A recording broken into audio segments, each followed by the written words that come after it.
বিজয়নগরে ৭ বছরের ঐতিহ্যবাহী পুকুর ভরাটের প্রতিবাদে মানববন্ধন, পুলিশের বাধা।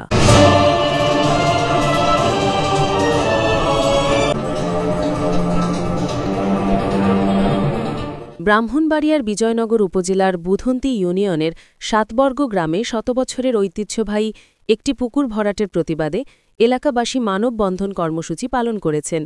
রবিবার ২ নভেম্বর বিকেলে এলাকাবাসীর উদ্যোগে প্রায় ১ ঘণ্টাব্যাপী এই মানববন্ধন অনুষ্ঠিত হয়।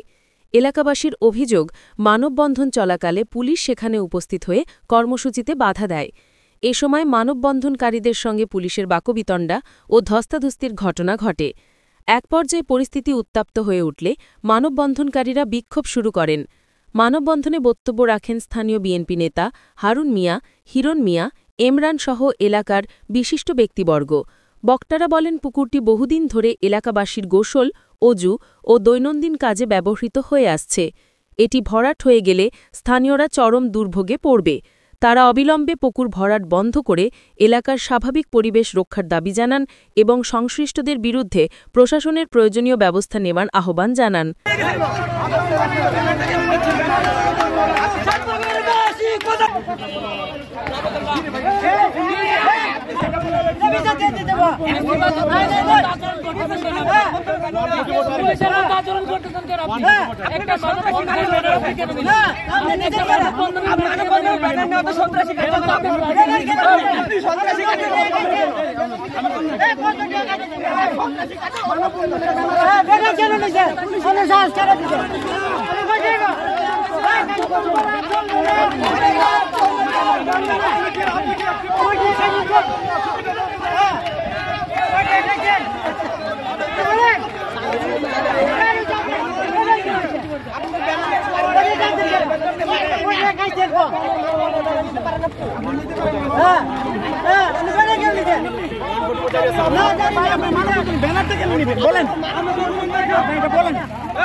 আমার কোন অধিকার নাই গ্রামের নাগরিক আমি।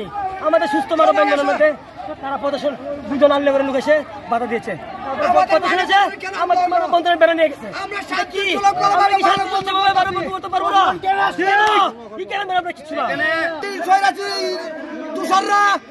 পুকুর পড়তেছে, তারা আলীনগরের শুক্র এবং রফিক জানু এরা এসে আমাদের মানববন্ধনে হামলা করেছে এবং আমাদের মারধর করেছে।